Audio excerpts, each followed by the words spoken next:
eu sou a Rose da Match IT e hoje convidei um especialista para falar com a gente sobre escolha de consultorias em TI. Acho que todo mundo já ouviu falar de consultoria em tecnologia, mas qual a diferença, né, entre os diferentes formatos, como selecionar, o que levar em consideração. E para falar com a gente sobre isso, a gente convidou o Tadeu Barbosa, que é sócio fundador da empresa CBDS. Bem-vindo, Tadeu. Obrigado, Rose. Obrigado pelo convite. Vamos bater um papo legal aí sobre consultorias de TI. Maravilha. Eu queria começar te conhecendo. Então, quem é o Tadeu? Qual que é a sua história aí nesse mercado de tecnologia e consultoria? Conta um pouquinho da sua história para a gente. Vamos lá, já estou nesse mercado de consultoria, projetos e TI há mais de 20 anos. Passei por algumas empresas no começo da carreira, como Oracle, Sun Microsystems, e depois fui empreender, fundando a CBDS, e já fazem 15 anos, e de lá para cá, diariamente trabalhando com consultoria, entregas, desenvolvimento de software. Então, esse acaba sendo o nosso cotidiano aqui na CBDS. E também sou professor da FIAP, dos cursos de MBA, de engenharia de software, microserviços, arquiteturas distribuídas. Então, isso também complementa aí parte do nosso trabalho. Sei que eu adoro fazer essas coisas de entrevista, porque eu sempre fico sabendo de coisa que eu nem sabia que você vai dar aula. Caramba, que bacana. Sempre fui ligado assim com a parte durante muitos anos fui instrutor de Java, e depois comecei a lecionar em universidade. E é uma coisa que eu gosto bastante. Que bacana. Eu gosto muito dessa conexão também, academia e mercado, assim, Exato. muito bom. Muito bom. Tadeu, me fala, por favor, de contextos gerais, assim, tem a consultoria que é estratégica, a consultoria mais tática, mais técnica, quais são as diferenças entre esses perfis, ou se tem outros perfis, enfim? Legal. Bom, basicamente, quando a gente fala assim de consultoria estratégica, a gente está pensando mais em ações de longo prazo. Então, está muito ligado com desenvolvimento de planos estratégicos, análise de tendências, muitas vezes vinculando, né, as metas do negócio com as estratégias de TI, identificar oportunidades e desafios tecnológicos. Então, assim, é normalmente um estilo de consultoria mais visando o C-level da empresa, né? Quer dizer, com diretores, pessoas mais sêniores, e tentando dar esse foco mais de longo prazo. Então, essa acaba sendo uma visão mais estratégica mesmo. A consultoria tática, que a gente chama, é aquela que a gente conhece mais no dia a dia mesmo, é a mais comum, vamos dizer assim. É aquela mais focada na execução de projetos mesmo. Então, quando você fala, preciso fazer uma migração do meu sistema legado para uma nova arquitetura, ou preciso implantar um novo projeto. Então, assim, é sempre com essa pegada mais de hands-on, de mão na massa mesmo. Então, ela tem essa visão mais prática, né? E a visão da consultoria técnica, ela acaba sendo um pouco mais, vamos dizer assim, especialista. Então, quando você tem problemas aí bastante específicos, né, para você tratar, diferente, por exemplo, de desenvolver um aplicativo mobile, web, ou mais alguma coisa mais no detalhe. Você fala, putz, estou com um problema de performance no Kubernetes, eu preciso atacar isso. Estou gastando muito na AWS, eu quero fazer um resizing lá da minha infra para entender como que eu posso reduzir isso. Então, assim, normalmente são consultores bem mais especialistas, mais altamente especializados, né? E eles se concentram nesses aspectos mais técnicos, aí, problemas técnicos mais complexos aí que a gente tem. Um ponto importante, José, é que assim, quando a gente fala de tipos de consultoria, né, eles não são mutuamente exclusivos. Então, você pode trabalhar em um cliente com uma consultoria estratégica, tática e técnica sem problema nenhum. Como eu falei, a mais comum que a gente tem no dia a dia é a tática, mas pode aparecer também combinada com outros estilos aí de consultoria. Talvez mude mais o perfil do interlocutor, né? Quem que é a pessoa. Sim, exatamente. Normalmente, por exemplo, quando você pega uma consultoria mais técnica, via de regra, também você conversa com um especialista do lado do cliente, ou um cara mais ligado com DevOps, ou um sysadmin, ou alguém que conhece bastante do ambiente, então você está mais com esse tipo de stakeholder. Quando você pega, por exemplo, consultorias táticas, né, projetos, você está conversando ali com coordenadores, gerentes, especialistas de negócio. E as consultorias estratégicas, como eu disse, é mais com um nível mais sênior de alta gestão da empresa. Legal. E queria focar nas táticas e técnicas, assim, pensando em coisas que são mais de curto prazo, né, coisas que já devem estar aí pipocando nos roadmaps do pessoal e precisa desenrolar rapidamente. Tem alguma sequência mais ou menos padronizada? Claro que cada caso é um caso, mas assim, macroetapas ou quanto tempo dura cada processo de consultoria? Tem algum modelinho assim para o tema? Tem algumas, assim, varia muito, né, de acordo de empresa para empresa, de projeto para projeto, principalmente em relação ao tempo, né? Tem projetos que às vezes são 15 dias e tem projetos que levam mais de ano, então, assim, normal.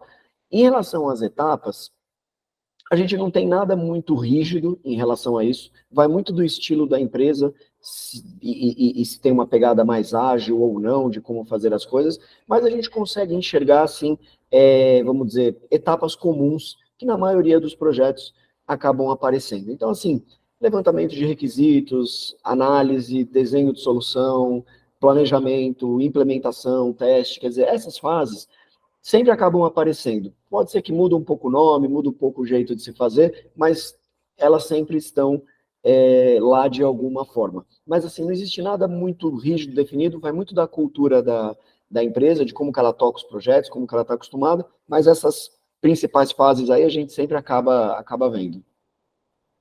Legal. E pode acontecer de não chegar, por exemplo, sei lá, você faz uma consultoria tática e chega até a recomendação, mapa de requisitos, mas não faz a implantação e teste. Isso pode acontecer? Pode, normal.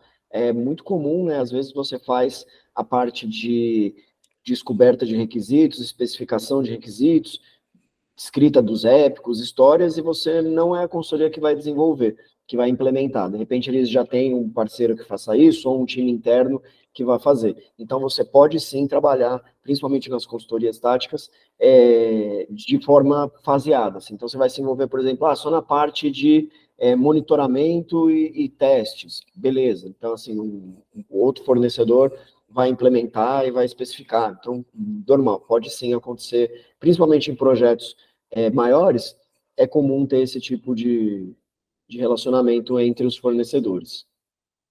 Bacana.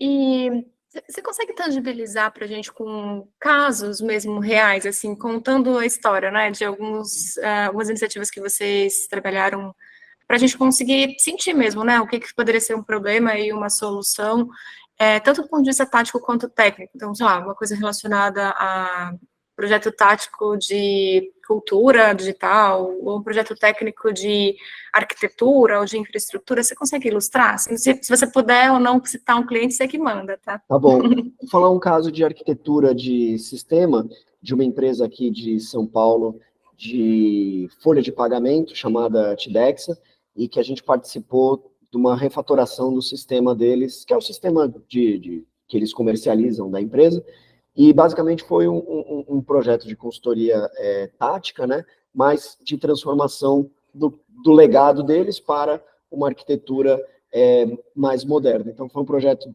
mais de um ano de projeto, foi um projeto relativamente grande. A gente trabalhou em conjunto com uma empresa de Portugal também para fazer essa transformação. Então, assim, só para dar um exemplo de arquitetura, de desenvolvimento e de transformação de legado. Um outro estilo de consultoria que a pessoa procura bastante a gente é a parte de AWS, né? Então, de desenho de arquitetura dentro da AWS ou de melhores práticas, de como implementar, isso também acontece bastante. Às vezes a empresa acha que tem um custo muito alto com a AWS, então de ver como fazer isso de uma forma mais otimizada também. Já seria uma consultoria um pouco mais técnica, né, daquilo que a gente conversou, mas também aparece bastante. E não de estratégicas, mas também não deixa de ser consultorias táticas, mas de transformação digital, principalmente de fazer as coisas numa pegada mais ágil, né? Então, às vezes a empresa tem uma cultura mais waterfall, mais unified process, assim, e ela quer mudar aquilo, quer melhorar aquilo, quer trabalhar numa pegada mais ágil, e também a gente ajuda um pouco nesse sentido. E aí já entra mais uma visão de gestão, né, de cultura, imagino. Exatamente. E acaba sendo mais complexo, porque sempre quando a gente tenta alterar, né? Cultura é sempre uma barreira a mais do que simplesmente alguma coisa tecnológica. Justo. Tadeu, como tema aqui, né, a gente tem dicas para contratar a consultoria, então a gente falou um pouquinho de conceitos e de exemplos, mas o que você recomenda, assim, né, que seja importante para um tech buyer observar na hora de fazer uma seleção de um parceiro consultivo e até para um tech seller, né, para ele ver se realmente é um match ali na hora de aceitar um projeto, enfim. Legal. Assim, algumas coisas que eu acho que são importantes ponderar. Primeiramente, a experiência do fornecedor com aquilo que você quer fazer. Então, por exemplo, se você é uma empresa de serviço e você quer desenvolver uma solução de logística e você já tem um parceiro que já desenvolveu uma solução de logística para serviço, pô, isso é algo relevante e que com certeza vai ajudar. Então, assim, a própria experiência, referências, recomendações, eu acho que isso ajuda bastante naquilo que você quer fazer. Então, tentar sempre pegar empresas que já trilharam aquele caminho, já fizeram aquilo. Cultura e valores, acho que é um ponto sempre fundamental e hoje em dia cada vez mais importante. Então, assim, às vezes a empresa tem uma pegada mais ágil, a outra empresa tem uma pegada mais ligada à documentação, tem uma formalidade maior, então é aquilo, não tem certo e errado, é mais ver aquilo que se adapta a você. Um ponto que hoje em dia eu acho que é bastante importante é a questão de comunicação, então como que vai fluir essa comunicação entre os times, porque assim, consultoria é um trabalho de quatro mãos, né? Então o cliente também precisa entender que ele também tem participação efetiva no sucesso do projeto. Então, fatalmente, a comunicação vai ser algo que vai ser colocado à prova. E o último ponto que eu acho que eu estaria em relação ao fornecedor é ver o quanto flexível e adaptável ele é para aquilo que você precisa. Então, às vezes, fornecedores que são muito rígidos, trabalham daquela forma, daquele jeito, muito quadradinhos, vamos dizer assim, talvez percam um pouco de oportunidades aí no mercado. Então, acho que assim, é um mix de tudo isso. Acho que esses são os principais pontos que eu avaliaria, assim, se eu estivesse contratando uma consultoria. E na hora de montar, né, esse escopo, essa precificação, enfim, geralmente, porque consultoria parece uma coisa que vai resolver um problema que nem sempre você sabe, geralmente você não sabe qual é o tamanho dele, né? Você vai descobrir exatamente com esse processo. Sim. E são escopos por entrega, por alocação de hora, por fases, como que geralmente se propõe, se estima, se orça? Depende também. Às vezes, por exemplo, aqui na CBDS, como que a gente gosta de fazer? De ter uma visão do método do Scrum, né? Do começo ao fim. Então, a gente também faz a parte, vamos dizer assim, de entregas e contratual baseada em sprints.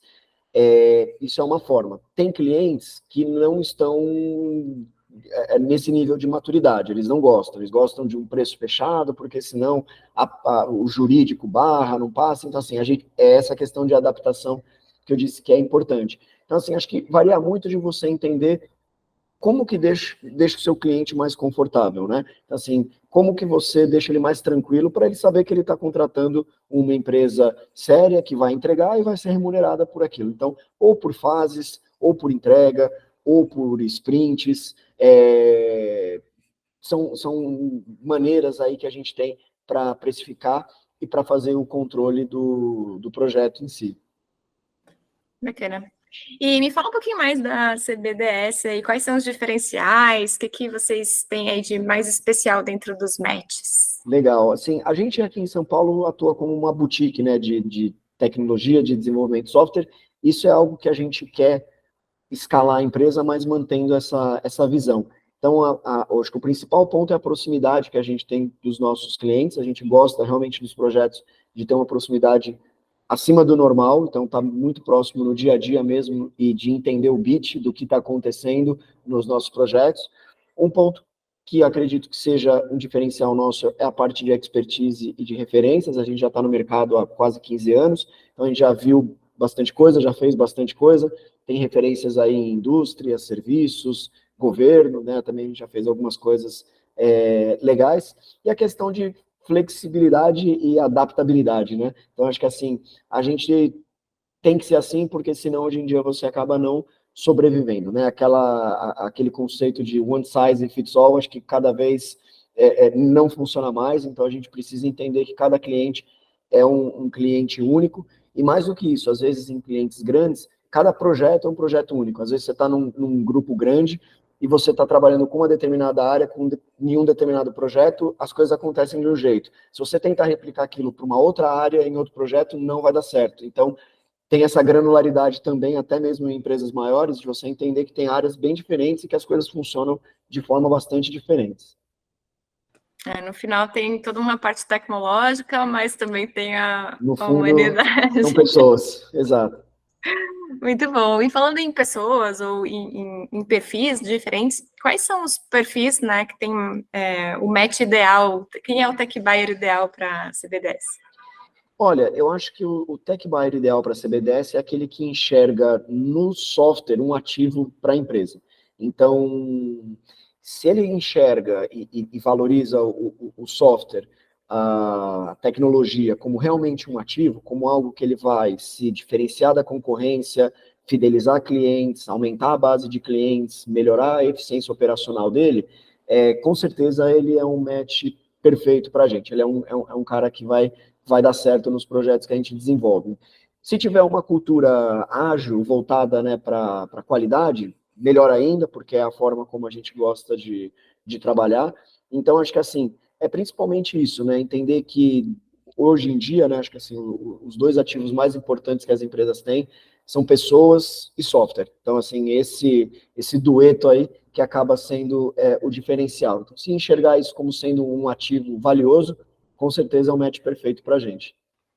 Mas pode ser de qualquer porte, não tem restrição. Pode. A gente tem cases em diversos segmentos, a gente não, nesses 15 anos, a gente não se especializou em alguma vertical fortemente, então a gente tem diversos segmentos que a gente já atuou, desde startups, bancos, indústria, automotivo, varejo, então assim, tem cases legais aí em todas as áreas. Legal. E é bom que, às vezes, um conhecimento de um segmento você Exato, extrapola para o outro, com né? certeza, exatamente. Muito bom. Tadeu, muito, muito obrigada por compartilhar seu conhecimento. Acho que esse é um tema super importante, porque está intimamente ligado à execução, à resolução de problema, né? Sim. É isso, ele é a mistura ali da tecnologia com a humanidade, né? Dos processos e das tomadas de decisão. Então, é super relevante. Queria te agradecer muito por compartilhar e obrigada demais. Eu que agradeço, obrigado pelo convite e sempre que precisar, estamos à disposição aqui. Maravilha. Valeu. Valeu, obrigado, Rose. Até mais.